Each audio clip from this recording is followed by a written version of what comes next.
Bonjour peuple congolais. Ça dépend RO Bozali Kolanda ngai ne konamino Christian Bola bien mamba peuple mokonzi peuple souverain, combattant résistant révolutionnaire, PNI et les politiciens non institutionnels. Bande kona ngai toye awa pona koloba makambu o etali mboka na biso. Ezali makambu ya mboka na biso. Donc esengeli toloba yango autrement yango toye awa. Toye awa bande kona ngai parce que situation est catastrophique. Tu es awa bandeko na ngai parce que makambu eleki mingi. Tu es awa bandeko na ngai pona koloba makambu oyo tozali komona na mboka na biso sur différents secteurs. Awa précisément tu es koloba makambu o etali secteur donc socio-culturel, précisément donc au secteur Yazaïko. Secteur Yazaïko, bandeko na ngai, toye koloba yango puisque le côté ezali mingi, lelo au Meridjo Akoufi, un de cofondateurs et orchestre Zaïko. Enfin, soit la cofondateur dans le sens que, Azali donc musicien, mais dès que tu as l'histoire, on a cofondateur et un fondateur. C'est normal, donc avec musicien, donc un musicien ya Zaïko, oyo babimaki na sortie officielle. D'après Gina Efonge, donc au Meridjo azalaki kobeta mbunda, bango mutu ba komisie côté donc drum parce que drummer nani Bimiombale aboyaka à un moment kobeta drum. Nde bango nde ba commissaire drummer donc yango epesaki pe elevaki na musala na ye na rythme kavacha oyo evoluko joker mutu akreaki yango. Donc bandeko na ngai toye koloba lelo yo esengeli toloba puisque bamusu ba koloba ke Meridjo azali na se nde ni boko beta histoire awa na poto elobamaka na monde elobamaka mutu tanga kufi esengeli ko parler na makambu oye pasalaki. Au moins, le président Boakoufi, Mokonzo Boakoufi, Moutou Boakoufi, va parler na Vinae, Makamasalaki. Donc, bandeko na ngai, Moutou Tanga Koufi et Sengeli ko reconnaître Makambo ya Salaki, ya malamu pena ya mabe. Mais a on a ko parler ming na Meridjo, te na parler na Zaïko, puisque l'okouté ezali mingi et puis intelligence mo caché ezali na katuana, ya mwana donc tu ko parler na Zaïko langa. Zaïko langa. Est-ce qu'ils allaient orchestre donc congolais ou ils allaient orchestre africain? Naza koloba eloko yo sérieusement mais avant na kota yango na ninga championnat hymne national au ya Congo. Merci.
Merci. Donc, tu as dit que yango parce que le côté zali mingi et puis tout moni, tu as dit que lelo ba démarche oyo ba musicien Zaïko, ba ancien musicien Zaïko, quand je parle des Zaïko donc je vois 69 jusqu'à nos jours, bien que ba temporalité za na kati, bien que donc ba statut pe na kati ezali ebele. Na loba yango déjà ça fait 4-5 ans oyo. Tout ça aujourd'hui la thématique oyo pona ko expliquer batu ko l'accent na batu bayeba que donc buzoba ezali mingi mutu akosaka mutu pakolaka akoma na ambition etc. Mary Joe soto balelo Mary Joe c'est un des musiciens ya Zaiko Langa Langa. Mary Joe bazalaki ba fondateur tanga kufi devait moi na Mary Joe bazalaki bato ba créaki collège de nino ba 5 administrateurs. Mary Joe Nyoka Longo oncle Bapus Zamangana na ndeko moko mususu ba 5 administrateurs. Et au sala que mi balé ba kufi batikali 3 administrateurs na 97 Nyoka Longo abengani bango. Ba abengani bango c'est-à-dire ouais ba ki basali Zaiko universel Mary Joe na oncle Bapus Nyoka Longo atikali ye moko. Nyoka Longo pe aloba yango polele. Aloba yango polele ke na vie esengeli toka bwana. Et ayi makam par rapport ya ba contrat bambonga ya ba contrat et puis nono auti koloba yango Nyoka Longo bango ba monaki gestion za bien te. Ba yebisa ki bon donc yo pe ozali président tikana li bongo na moko na biso pe akoma wana bongo total la gestion Nyoka Longo aye a longo li bango. Donc ce sont les histoires ngana koloba yango. Na koloba yango puisque histoire Zaiko baolinga ko kosa yango, baolinga ko changer ba données, yango na esengeli koloba yango. Et ezala batu oyo basali ke Zaiko e mata e koma na niveau wana. Et na ba génération oya suka c'est lola mwana. Lola mwana ya dido yogo. Na uti ko landa vidéo ya leki na ye depuis Kinshasa comme par hasard na tala bonga bia na la na mwana vie yogo na la na boye na mona a révélé makambo dido yogo abeti na Zaiko mwana na elola abeti na Zaiko Nyoka Longo bakangi ye na Bruxelles André Kimbuta abengi lola mwana abifo ke na Bruxelles okomemela Josa mbongo boye mbongo basengi ya caution pona opesa ye afuta pona bima puisque bon ba ina souci ba zongisa Zaiko na esprit ba Kimbuta Zaiko c'est Nyoka Longo alors Nyoka Longo na Zaiko donc ça dit c'est un gestionnaire ngala obenga ngo azali donc administratif il n'est pas auteur compositeur il est administratif donc c'est-à-dire ba Kimbuta ba bosana ki ba cible donc c'est-à-dire Kimbuta azali moko ya ba mécène politicien o esali ke ba remonter Zaiko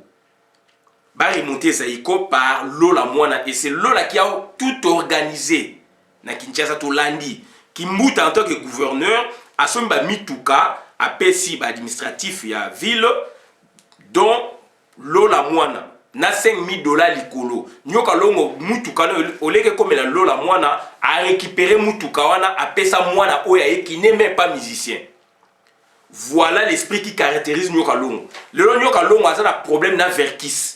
Verkis bomona wapi na administration mutu titulaire accueilli vacances atiki intérim ou intérimaire nasima titulaire aye intérimaire à Boykoya puisqu'il a des relations là-bas donc comme il a le problème les colonies il y a plus de $800,000 oyo Verkis kamangana a préparé qui en tant que donc un cadre ya société wana a travaillé qui ensemble pena bango bien sûr mais na initiative musupe privé aye mbongo ekoyaka tolani Verkis mtalobi ezangate moi je ne fais que rapporter je ne change rien donc Verkis a dit non toko souffrir moi mukebe ba mbongo ekobima na moma boye koya boye Nyoka Longo lelo ba bouleverser ba masolo ça c'est l'attitude de Nyoka Longo bande ko ngai toko loba makambu oyo parce que toko mukomona je ne suis pas xénophobe. Je précise, je ne suis pas xénophobe, mais nakoloba makambu. Je vis Manoa Kouakou accueilli à récupérer passeport. Manoa Kouakou accueilli à récupérer passeport il y a Mbokanae Angola.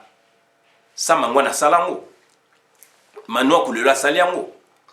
Manoa ko accueilli à récupérer passeport comme angolais. Il y a une question à la retourna. Manoa Kouakou fut-il réfugié angolais et qu'aujourd'hui, il récupère, n'est-ce pas, sa nationalité d'origine, ou il avait usurpé, n'est-ce pas, sur la nationalité congolaise.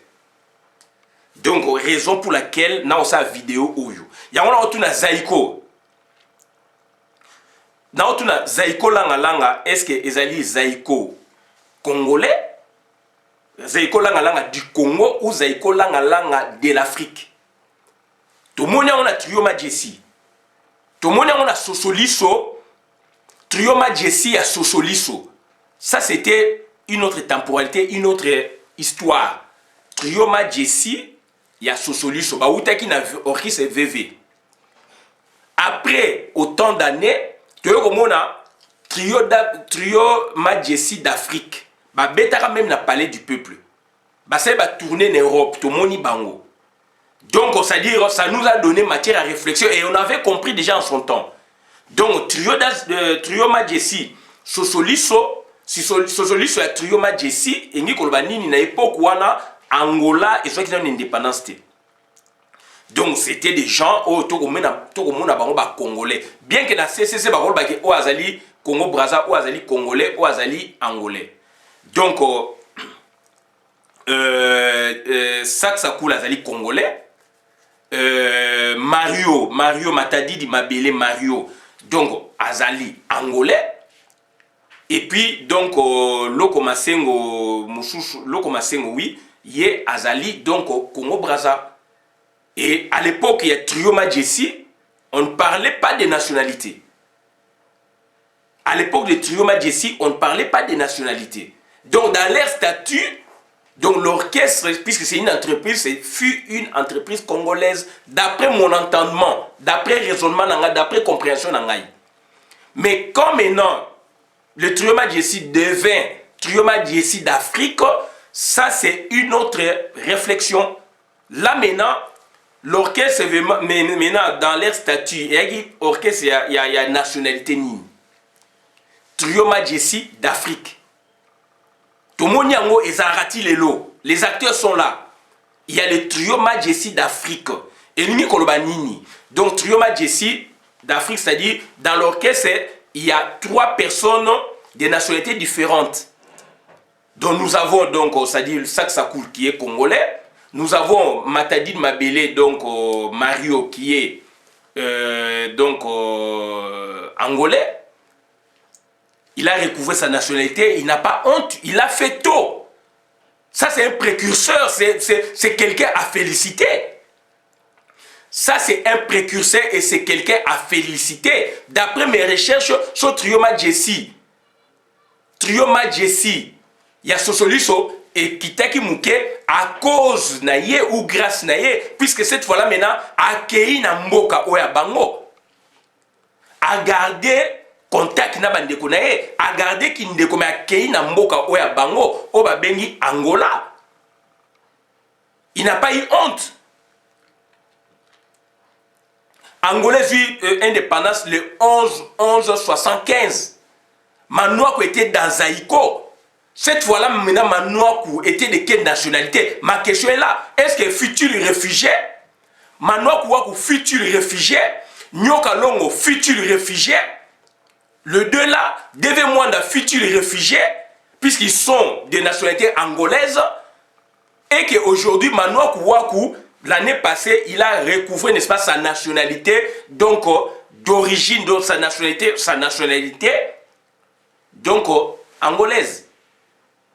Raison pour laquelle je me pose des questions. Manouakou Wakou, tant qu'il a recouvert nationalité naïe, a renoncé. Na quelle nationalité? A renoncé la statut nini? Il y a réfugié Oyo a quitté ki nango na ba parents na ye, ou il y a Yemoko en tant qu'Angolais réfugié, certes à Botemé na Kinshasa, mais c'est un Angolais a renoncé na statut na réfugié ou a usurpé qui na nationalité à Congo. Question na ngwana puisque la nationalité congolaise est une et exclusive. Bande Konangai, je parle bien, ça c'est donc sur le plan administratif. Nyoka Longo, c'est un Angolais. Alingi Kobimisa Yangote. Mais c'est un Angolais. Et Yebani ba Yebi Yango. Deve Mwanda fut Angolais. De nationalité angolaise. Et Yebanaki. Et puis, Deve Mwanda na Manoa Kouakou. Deve Mwanda na Nyoka Longo. Donc Bazali Bazomo. Mais par contre, Manoa Kouakou Azali Moussolongo. Ou Moussansa. Moussa Salvador, Moussansa. Donc Moussa Salvador, donc Moussansa, donc Bazali Batouya Mbaza Congo. Mais par contre, Moussolongo Mbaza Congo, Moussolongo ne Bazali Batouya Yanino, donc en face à Mwanda. Donc Manok Waku Azali Nzela ya Lufu. Mais donc wana Moussansa. Sikoyo Nyoka Longo Azali Muzomo Bazali Nzela Kipangu. Puisque tant que Angola banzela oyo toujours que na ba Congo et yaki misatu mine banzela ngo bamuso ke nzela kipangu sikria kulungo bakei bamususu ba okende donc nzela ya lufu o biso to kendaki bamusu ba okende nzela sikoyo en face donc ça dit na océan donc na Mwanda en face. Donc voilà un peu donc moi réalité wana. Tu as vu que musique congolaise apport ya ba étranger et ça mi pe mingi. Ndenge ego ko za paix ailleurs. Mais sauf que il y a eu donc il y a eu na volume n'est-ce pas, il y a travail na niveau national na volume de travail musique congolaise donc ba congolais bango moko ba absorber l'étranger. Na otanga bino exemple neti na OK Jazz. Na OK Jazz, il y avait Isaac Musekua. Azali saxophoniste. Babeta pe na VV na Katia donc OK Jazz azali rhodésien. Aujourd'hui on peut parler des Zambie soit des Zimbabwéens, mais à l'époque c'était rhodésien. Donc Isaac Musekua so Musekia akufa. Ba étranger bazalaki na ba orchestre na biso. Tokei neti na OK Jazz toujours. Na composition même, composante même, il y a OK Jazz, structure première, il y a OK Jazz. Donc il y avait autant, dans un livre en awa, donc il y avait autant de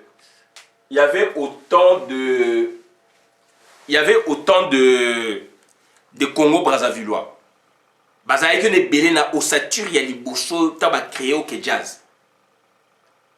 L'homme a Benjamin a 17 ans. Il y avait Nino Malapé, Congo Brazza, et sous Jean-Serge, Congo Brazza, et Donganga, Congo Brazza. Bazaki 6 boy, 6 bazaki Belewana. Congo Brazza, musicien wana. Donc c'est-à-dire il y a un autre qui expliquer. Donc apport il y a étranger dans la musique congolaise. Ça a été toujours. Nazaïko aussi. Il y a Deve Mwanda, un des fondateurs à Zaïko, Muzomo donc angolais, Manoa Kouakou donc angolais, lelo à l'accent au poulet a recouvert Ninaye, Tojui Nyoka Longo, Ali Kolobate, mais Azali Muzomo, Azali angolais. Ils ont une nationalité naïe. Et toujours au sein de la Nyoka Longo, il faut reconnaître la nationalité naïe. Batika Koumema Batna, GGG, Baosalawana. Puisque Moutouassa une déclaration, beaucoup na sima, botindi et kolo nabino, Jina et Fonga sali déclaration. Aloba yango, a sali déclaration dernièrement, na moni Jina et Fonga, alobike, donc bazali, bazombo, ba commis contre Jina et Fonga. On doit arrêter avec ça. Yango na otuna Zaïko, du temps même il y a ba fondateur. Puisque c'est une structure, c'est une société, Zaïko avec quelle nationalité? Puisque c'est une société, la société a une nationalité. Du temps de Deve Mwanda, Zaïko avec quelle nationalité? On doit lire ça, on doit lire ces papiers. On doit lire le statut wana. Il faut que côté lango na ba ministère de la culture, na ba commune, ba trace wana ya ba statut Zaïko ezali, ti na ba hôtel de ville. Zaïko avec quelle nationalité? Sous le 4 fondateurs, sous l'unique fondateur, Deve Mwanda. Zaïko avec quelle nationalité? Zaïko avec quelle nationalité? Tokomi Sikoyo sous Nyoka Longo. Zaïko a quelle nationalité? Puisque c'est une société. Dans l'entretemps, na terrain, anciens musiciens, babani ko relater la vraie histoire à Zaïko, ils sont menacés par les Bazombo. Nasa Kolobango nasa direct. Il y a un accueil même na African Jazz. Il y a aussi une contribution des étrangers. Manu Dibango, il a contribué à l'African Jazz réunifié. Puisque lui, peut-être, il n'a pas connu l'African Jazz, donc, première structure. L'African Jazz réunifié. Puisque toi, la table ronde, Zonginde, Manu Dibango, oui, Manu Dibango, toi, la table ronde, tant on a ni grand calais qui la table ronde, on a la connaissance de Manu Dibango. Taba Zonginde, Zongina Manu Dibango, là maintenant, donc, il y avait deux structures, je pense. Je peux me tromper, soit des gars, même structure. L'unique temps, et Kabouani, comme il y a deux structures, il y a African Jazz. D'un côté, il y a African Jazz, il y a Grand Calais. D'autre côté, African Jazz, donc, il y a Dr Nico, Nayane, Deschaux Mwamba. Nde ba ko réunifier en haut. Ba beta na Grand Calais. Ba beta pardon, na Manu Dibango. Certainement, donc, Manu Dibango a toujours la structure unique, qui est table ronde, ba Zonginde, ba Kabouani. Manu Dibango était là. Il a expliqué des choses. Il a émission chaque dimanche. Donc, il y a Kinshasa Betaki. Donc, c'est-à-dire, il y a toujours contribution. Jimmy Elenga, le premier guitariste, le premier donc, c'est-à-dire soliste avant Dr Nico dans l'African Jazz. C'est un centrafricain. Jimmy Elenga. Est-ce que vous avez Jimmy Elenga? Jimmy Elenga, centrafricain. Habite en Afrique, parafufi, ce n'est pas donc, ce n'est pas Dr Nico. C'était un centrafricain. Donc il y a toujours de la contribution donc il y a des étrangers dans la musique nabusso, mais c'était explicite et non implicite. N'était Zaïko pour la base ça va Kuba après. Sans Mangwana, je l'en félicite. Il n'a pas eu peut-être le courage de recouvrir sa nationalité juste après l'indépendance Nabango, comme avait fait, n'est-ce pas, Matadi Di Mabele. Du lot, il y a Angolais, seul Matadi Di Mabele, Mario, il a eu le courage, il y a qu'au zone en Angola, et puis donc il y a qu'au valoriser la musique en Angola, et puis il y a qu'au valoriser la nationalité naïe. Puis c'est il y a réfugié, Andimi à zone en Amboka naïe. Matadi Di Mabele, Mario. Voilà. Il y a Trio Majessi. Samangwana Yosalango, 15 ans après, dans l'année 90. Il a chanté pour Savimbi, etc. A commis angolais, a commis la télévision, il est angolais. Andima qui a motoboité. Manoku Waku a eu Salango lelo 50 ans après, puisqu'on a connu Manoku, surtout la temporalité, origine d'autres. Manoku, on l'a connu déjà dans la Zaïko, dans 70. Prenons 70 jusqu'à maintenant, donc 2020. Donc Manoku Waku, donc 49 ans après, Aeko Bimisabiso, il recouvre sa nationalité angolaise. Il a le droit de le faire à tout moment, mais vis-à-vis de nous autres, les Congolais, pourquoi ne l'avait pas-il fait tôt? Pourquoi Asaki a inventé? Et Aeko Salango, les loyo, à lobby Azali angolais. Il y a eu d'Olivera, Azali Koko ya Manouakou, Papa Kuluta Manouakou. Un ancien aussi à musique congolaise, mais d'Olivera. Donc il est donc angolais. D'Olivera, il est à une nation italienne angolais. Mais d'Olivera, à moins qu'elle s'est trompée, à sa musique en Angola, puisque les réfugiés angolais, Kimaki, qui vont dans le Congo. Puisque sous la colonisation, Ming Kimaki, au bas de la frontière de Congo, Koti, le fait qu'ils parlent la même langue, donc voilà. Bayeko Kote Tina Kinshasa, au pays à Bakatanga, la frontière de Bandung, Bakatanga, donc Bakasai, certainement aussi Kimaki, na vague et Salamakawana, na 56 ou 46 bon, même peu avant, sous la colonisation donc belge, non portugaise. mingi bakimaki il y a eu des vagues donc ngai problème nanga ezali ayez votre courage donc nyoka longo azali kobatama c'est un Angolais, il doit recouvrer sa nationalité et non batu ba déclarer histoire ya musique congolaise donc ya kaya Zaïko après botinda batu bokena ko menacer bango et batu ani so de bazombo to boy biloko wana donc j'ai eu des échos par-ci par-là Virginie Fonge bazombo bakomi ko bakomi kolobelaye alors que aza kolela merijo et là moi je ne peux pas accepter. Gine Fonge, historiquement par là, c'est un des leaders donc Yazaïko. Il y a des temporalités. Un des leaders Yazaïko original. Donc, c'est-à-dire, il nous relate maintenant aujourd'hui la vraie histoire ou la partie de la vraie histoire Yazaïko Langalang. Dont nous tenons compte, puisque Ezako édifié Bisso. Nyoka Longo, il parle beaucoup plus de Zaïko na lokuta. Et aujourd'hui, azako sala livre.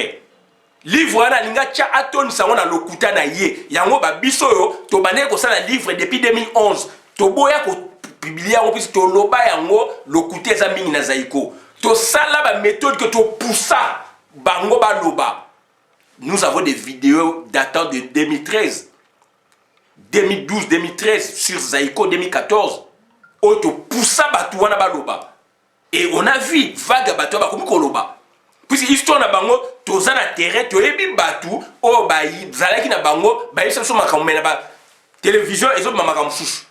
Avec des journalistes oyo ba se fier na ba dire ya ba musicien ba lobby puisque ba ko ba musicien ba vedette internationale, vedette confirmée, bango ba ke auprès na bango sans que ba tout na bateau ba zaki pemeni sans que ba sala étude moko sérieuse. Ba bimisi ba livre. Je cite Manda Tcheboa. Manda Tcheboa, le vieux Manda Tcheboa Chamala, il fut donc, ça dit chroniqueur, journaliste chroniqueur na Congo. Abimi ça va livre partout, par-ci par-là, à Oueza ko pilé dans la bibliothèque. Mais est-ce que Manda Tcheboa loba qui est la vérité? Est-ce que Manda Tcheboa a loba sur Zaïko? Est-ce que c'est la vérité? Non. Est-ce que Manda Tcheboa loba sur la musique ya Congo? Parti donc il y a jeunesse wana Zaïko précédé par Touzaïna Stoukas. Est-ce que c'est véridique? Non. Raison pour laquelle nous avons pris notre temps. Yako yoka yako pousser dans la méthode spécialisée batona baloba. Aujourd'hui naza fier yako yoka version controversée Emmanuel Kouakou autant de fois version evoloko ya Gina Fonge a eu ça la complément dernièrement na ado iye. Donc, Gina et Fonge makama lobby nana loba yangote. Donc, c'est-à-dire, naza édifié, viens m'avouer la somo. À loba, je suis édifié. Liboso d'ailleurs, nyoka longo mtaza kolbana papa wemba. Sur Zaïko.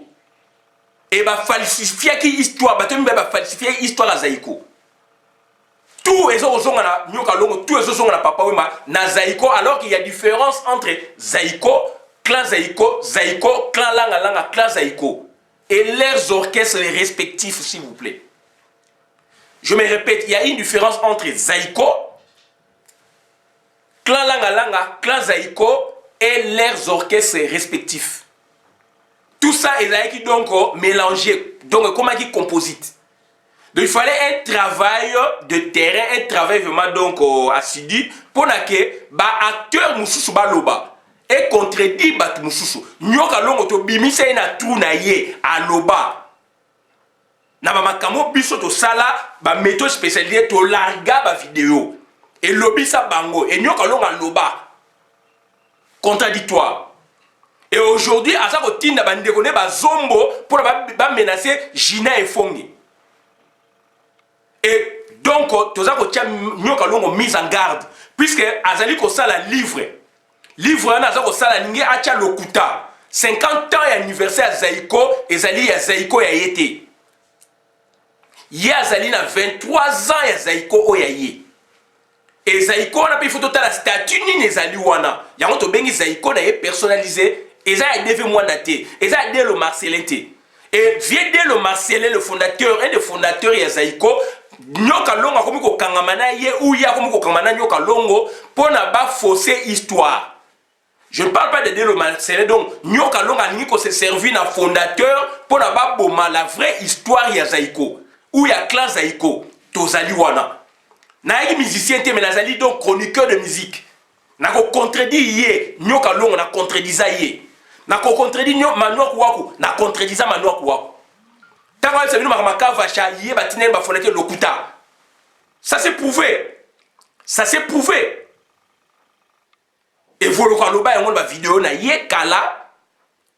Bola na vidéo oyo et vous le babi et vous le parle à cœur ouvert à la table pour sa nyama. Aloba yango. Aloba yango. Que donc aye na biloko na Zaïko babi eza biloko ba voyou babi eza ba biloko ba voyou ya bino ekobeta biloko ba voyou ekobeta bongo siko Manoa Kouakou azalaki wa puisque Manoa Kouakou a ba créer rythme ba fondateur ba ça créer rythme a créer rythme là dans le néant soit créer rythme il faut za lokwa Manu Dibango il faut za composer musique oyaye il faut composer musique oyaye nyoka longo a composé, non, Manoa Kouakou a composé musique oyaye, mais musique arrangée par Evoloko na Vadio. Et Louzam, ils ont dit musique arrangée, créée par Evoloko, arrangée par Vadio. Vadio qui me dit, texte c'est Evoloko, mais arrangement c'est. Et il y a un moment donné, Zaïko va exécuter, je dis bien. Le défunt, donc, Meridio Azaliwana, Batangana Evoloko, Nasenga Brié na Yolono. École moko, classe moko na donc lenga na beau-frère na ngai ndode. Voilà. Donc c'est-à-dire orchestre ya biloko ba intimité, biloko ba camaraderie, ba lien wana ezara so we na groupe pour créer orchestre de Evoloko trouver mieux ba nze mona ye wana abeta yango apesa yango Meridio a exécuté yango rythme moko ya sika o ba o boudé masala ngo beta yango. C'était ça. Donc, ok, par exemple, Bimi Ombale, et le la vérité, Bimi Gina Lobiango. Gina Lobiango, non, mais il doit savoir que la percussion, Bissonné, mon commissaire d'Oumer, puisque, donc, Bimi Ombale, a boya qui obéta drum. A l'ingé sur obéta drum, il faut un zemba, il faut yéba, il faut aller sango. Bah, mon discours à Meridio, pouf, joie de l'oko bout, Meridio place à ma tête à moi. Bah, vérité, c'est l'ikoya, bandi konangaï. Bah, Missa, bah, ça va t'alokuta. Ba Michel Bazali Batalokuta, bolanda version ya Gina et Fonge, donc na ado iye ya suka. Biloko na bango wana ya ba biloko soki ya ba roux ba nino et bima mona tie ba ebi lokuta sur lokuta. Gina et Fonge a pesi vérité. Habito linga toko sa biloko Kavacha donc Bimi aboyi abia ko beta lisusu te. Il faut nzemba ba komisi Meridio donc Drumer ba to komisi nene ezali batu ya isifi Evoloko na Gina et Fonge et da biloko ya Evoloko mbeyambiana eluzam et na landi donc na 79 na landi interview ya Viembi Evanga journaliste aza ko interviewer Mazaza fondateur DV Mwanda na mutu mususu wana. Donc, Mazaza, devi mwanda za koloba yango bien. Devi mwanda za koloba yango bien. Donc, c'est-à-dire, tango, ba chanson, ba baniko bimisa, et l'ouzam nambe yamba tango e biminde, Zaïko est parti. Devi mwanda lo bien. Tango, et l'ouzam nambe yamba bimi, donc Zaïko est kei. Il a dit ça. Mon. Nga problème ezali boye. Donc, musique congolaise, ezali ba culture, comme des étrangers en Angola, ba musique, l'obipé comme histoire, bokei na États-Unis, ba africain ming bazali lo baboti bana kuna ba organiser ba nationalité na bango, bazo beta musique kuna ba mindele na batumundu kuna lobby c'est une autre histoire ba citer bango, mais to relater, to garder ba nationalité na biso to ka sonité. Donc c'est-à-dire heureusement naka ya Zaïko donc tu évoqué à dessin donc au cas il y a Trio Majesty Mario Matadi de Mabele, il n'a pas eu honte pour à rejoindre donc il n'a pas eu honte pour à rejoindre donc c'est-à-dire à recouvrir nationalité à parents naé, il n'a pas eu honte. Donc, voilà, il n'a pas eu honte à commis naïe, donc Angolais, à Kéi naïe pas Angola. Ça, Mango naïe au salango bien après. Maintenant, Kouaka Auto au salango, il y a une année passée. Tout beau était ça, droit naïe. Donc, il y a un tour le basico, est-ce qu'il usurpe qui nationalité? A usurpe qui nationalité, il y a Congo. To Zala qui réfugié et qui vient d'y renoncer. Question à poser à moi. Nyoka longo azako zela nini pona a renoncer a zonga na nationalité na ye ya Angola et yebani azaka mujomo. Et yebani azaka mujomo. Et puis donc ba acquaintance ya ki mingi ye na deve plus bango na bango bazali bazomo par rapport ya manoa ku kiye musansala. Ba différence pezali. Bango tu ba nekongo mais différence ezali. Donc yangwana donc c'est-à-dire makamto zali ko loba yangwana. Il y a des contributions à l'étranger partout, dans la culture, partout, place Baozala, puisque culture est sans frontières. Mais il y a un autre tout na Zaïko, ezali Zaïko du Congo ou Zaïko d'Afrique. Zaïko du Congo ou Zaïko d'Afrique, puisque tout le monde a Trioma Jessie d'Afrique. Donc maintenant aujourd'hui donc il est donc angolais, puisque la nationalité congolaise Bajoarangov Maté. Il est congolais, il est angolais. Le fait qu'il est angolais, donc ça dit il y a des réfugiés à renoncer à bloc on est réfugié à comme le leur angolais. D'où maintenant est-ce que maintenant Waku Zaïko maintenant est-ce que Zaïko ezali Zaïko du Congo quand on parle de Zaïko dans le sens large puisque anciens soit Zaïko ils se disent ils sont de Zaïko. Puisque Zaïko donc bangot va contribuer les locaux na institution va contribuer pérennisation dans des épargnants kalongo ça c'est vrai mais ce que institution Zaïko donc aujourd'hui peut-on parler de Zaïko du Congo ou de Zaïko d'Afrique puisqu'il y a deux étrangers dedans donc il y a Manoa Kouakou qui s'est illustré à Kéa a recouvert la nationalité il n'y a pas longtemps. Et nous avons se caché. Et dans l'entretemps, donc il y a eu un travail oyo batouana nabiso basali puisque risque est kozala en volume de travail artistique. Donc en volume de travail administratif, on peut n'est-ce pas les leur accorder. Tu peux accorder bango volume côté wana.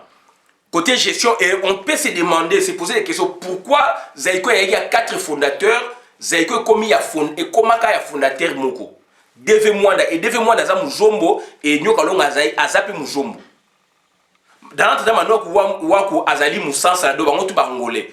Comment expliquer orchestre qui y a ba congolais misatu, angolais moko 4 André Bita, na évité soit azali Congo ou bien angolais.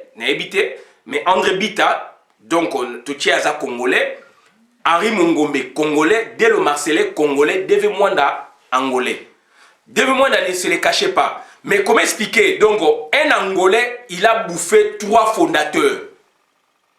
Donc un étranger bouffe 3 fondateurs sur leur sol pour s'accaparer de la structure des Zaïko seul. Dans notre temps, il y a un musicien angolais nyoka longo face na Bimyombale puisqu'il y avait 2 chanteurs. Il y a Mineno Bazaï Koué Lelo Kwana. Pendant tous les volos Kouelo Kwangabi, comment expliquer orchestre na Bina il y a 4 fondateurs et Tikala y a fondateur Mwabi Petit Bisoto to Zalaki Nandenge to Longwaki Zaïko Zaï toujours il y a 4 fondateurs. Mouta comme ici deux seuls fondateurs ezali nyoka longo na Bimyombale et Voloko Joker Azali Wana. Question wana, Gina ko répondre, question wana Manoa ko répondre, question wana dès le Marcelin le vieux Azali ko répondre. Dès le Marcelin na Lukakai en 2003 na Belgique. Azali cousin ya vient Nzenze. Nzenze donc Nzenze o ya Grand Zaïko. Vient Nzenze pesa ngai numéro, tant on a oka histoire na bi pesa ngai numéro ya vieux dès le Marcelin. Malheureusement na benga kati. Ti numéro na obungsa on a ndenge na yeko mona vieux dès le Marcelin apparaître na Congo. Donc il doit nous relater la vraie histoire. Nyoka Longo est en train d'écrire une histoire. Ya Zaïko a ramené au côté naïe. Alors on connaît les temporalités. Zaïko 69-74, il y a un cofondateur, donc il y a un fondateur. Zaïko 74-84, il y a un seul fondateur, Deve Mwanda. Zaïko, ça c'est sur le plan fondation. Zaïko de 84, Deve Koufiti 97, Zaïko, il y a un administrateur, il y en avait 5. Mi balé ba Koufi et Tikalaki Misatu, Nyokalonga Bengani Bango a gardé Zaïko Emoko et comme Zaïko personnalisé. Il y a Nyokalong. De 77, de 97 jusqu'à nos jours, Zaïko appartient à Nyokalongo. Je pense à changer un statut. À l'acceptation statut wana. Puisqu'il y a un administrateur, et il y a un statut, il y a un administrateur ou un statut, Oyo deve Mwanda Tikaki. Ça c'est une question. Si Oyo il y a 97 tilelo, donc c'est clair. Donc à changer le statut, il y a Yemoko. Donc ça dit, ça c'est la vraie histoire. Tout ce qu'il peut vous écrire. Donc et vous allez ce qui est qu'un alignement OT et qu'un cas de mensonge. Donc on a dit qu'on a tout expliquer bino puisque dans Congo tout ça africain bah tu vas pas changer histoire. Et je vais Gina et Fongue aujourd'hui, j'ai eu des messages, il est menacé na Bazombo. Pourquoi tribu Moussous va menacer Virginie et Fongete Kaka les Bazombo? Parce qu'ils veulent soutenir leur frère Zombo. Ba yebi ya ngonyo kalonga zande kona bango. Ba yebi ya ngo Deve Mwanda azayaki nde kona bango. Question na ngoyo. Donc Deve Mwanda, il y avait 4 fondateurs. Deve Mwanda a bouffé 3 fondateurs congolais. Yé azalaki étranger. Azalaki na biso malamu, toboite. Atikali une orchestre. La personne une réponse est volca PCNGAI. Aujourd'hui, comment expliquer un autre Muzombo, Nyoka Longo, a bouffé à Bengani ba Congolais, Nyoka Longo atikali une orchestre wana Zaïko, a Bengana Bango. Puisqu'à mon avis, raison de à chasser Bango. Et puis à l'oba, na mon namokili, il faut, à un moment, il faut to kabouana, to kabouana. Aïe, na raison. Mais par erreur, vieux nani André Kimbuta naza ko condamné lelo. Ce mécène André Kimbuta ne maîtrisant pas toute histoire wana a vu Misolo a poni moi na dit doyogo puisqu'il était un de musiciens déjà à Zaïko a vu Misolo a tchepo na ko relancer Zaïko langa langa. Moi na dit doyogo a télémisi Zaïko langa langa en vain a joa eloko mokoté lelo azana Dallas. Les qui n'a outil qu'on révélé biso. Ya mwana makamuto ko sala isa ko pousser bateau baza ba vérité baza ko bimisaka yango.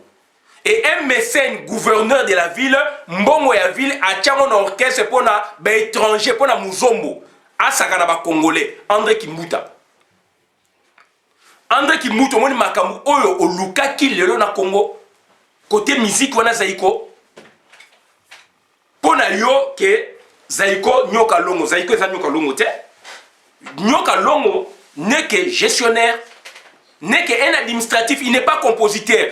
Nyoka Longo a 50 ans à Zaïko, il a le droit de le dire. Total, combien de chansons il y a Bimisa à Zaïko? On a yebi Nyoka Longo, 25, tu disais par deux, 25 chansons à mine. Mais Bimyomba est déjà dans 58, dans 88, quand Kabwani Zaïko et Panzani, Bimyombal avait déjà donc dans son actif fait 58 chansons. 58 chansons Bimyombal a Zaïki nango. Nyoka Longo a une chanson. Mais c'est ce que je dis, Nyoka Longo c'est un administratif. Nyoka Longo c'est un gestionnaire, un bon gestionnaire. Mais côté composition, côté artistique, Nyoka Longo a ko valoir tel ba mission musutu et bien Zaïko kala. A ko valoir na ba on te ba yebani, le ba histoire ne za ko bima. Tout respecter donc ba histoire, tout respecter ba temporalité. Pourquoi bolingo fausser ba histoire? Pourquoi bolingo fausser ba histoire ya Zaïko? Question na ngezali na pourquoi to ko fausser ba histoire ya Zaïko? Et danger zali wana soki bazaiki na volume côté artistique ba étranger wana o le ba comme ko manifester ba comme ko récupérer ba nationalité na bango c'est leur droit. Alors laissez-nous tranquilles. Donc c'est-à-dire on reconnaît en vous, vous êtes des bons gestionnaires, c'est tout, des bons administratifs. Alors ne faussez pas l'histoire. Zaïko fait partie du patrimoine culturel ya Congo. Oyo ezali créé na nyoka longo te, yaki créé na tout le monde. Enfin, na 4 fondateurs, puis ba mission va contribuer Zaïko Bima face. Il y a un grand orchestre, c'est Touzaïna. Il y a président Charles. Touzaïna, il y a président Charles. Chombe Charles. Arsène Chombe Charles. Devez moi dans le bango donc on a la déclaration na yeto la nyango. Donc na yé vraiment ko loba makamwana puisque Boujo bezali lokuté ezali ba lingité ba ba vérité sur l'orchestre, sur l'histoire. Zaïko ezaka nyoka longa parti à 1997 a bengani baninga na ye Domeri Dio lelo akufi a bengani muninga na ye oncle Bapus azali na poto ao Meri Dio akufi na poto na Liège. Donc Meri Dio akufi pourquoi non, on doit en parler, on doit parler aux Elasuni. Meri Dio akufi, je respecte sa mémoire mais je dois parler. So muta kufi ba salara historique na ba salara biographie ba relata biographie na. C'est ce que nous faisons. Mais ezali kaka en partie yaye maintenant on parle na Zaïko et puis na musique congolaise. Puis que ba journaliste mingi ba fossa ki ba histoire wana. Nyoka longo n'est pas compositeur, pas musicien va na ba composition na ye. Non non alobi ba chanson na ye a pesaka ba yiba yango ba dotilo ba pesaka trois ba pesa so combien mbongo souti lelo. Ba droit d'auteur aye ba raté. Combien de musiciens souffrent dans la bloc? Et je connais André Kimbuta.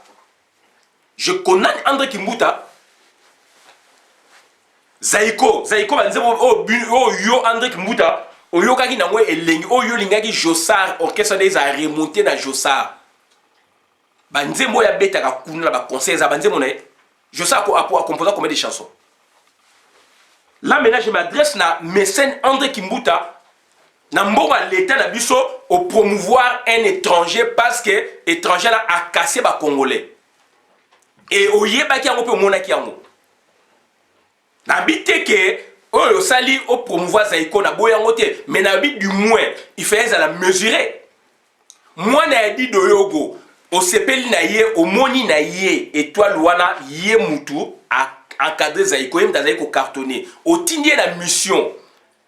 Bazongi bazali ko beta banini opesi ye mutuka opesi $5,000 likolo olekisi on a dit Josa yango mutuka pesa mwana na ye qui n'est pas musicien $5,000 allié mwana dit doyo va pesa ba $10 to yo ko pas leki na ye yo André Kimbuta ye ba yango te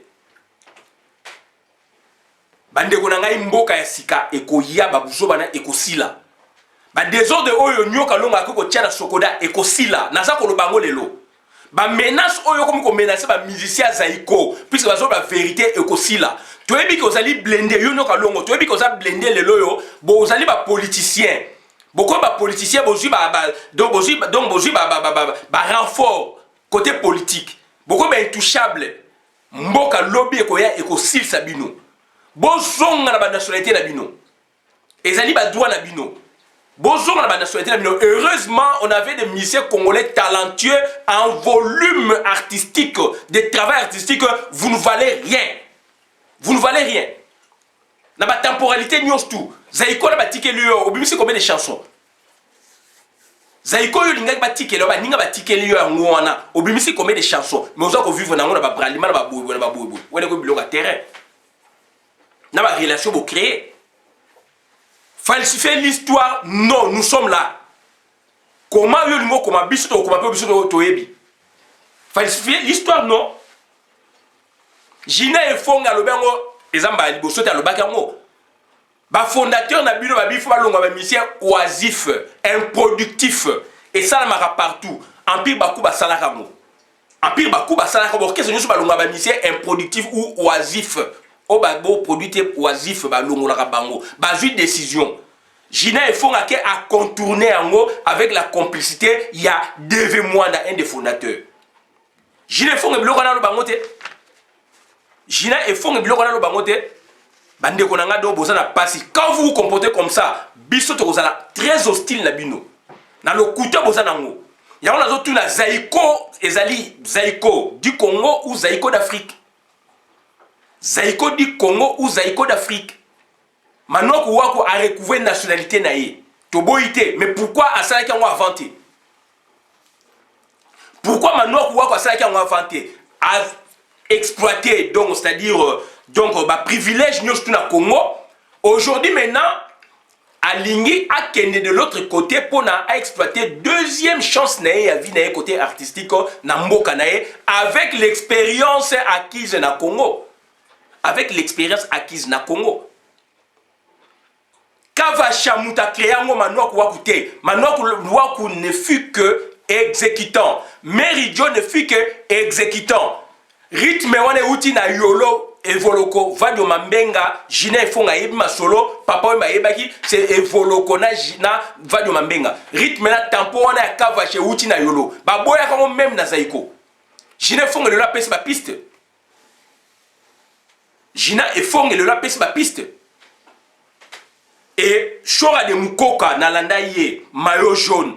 Asala moi séquence moi ba 6 minutes à loba yango. Abi bango to ba kei poto na ba père bifalo na ba bozi, ta ba zongi. Bah, on va mettre un rythme boy. Bah, yoki rythme mousse changer.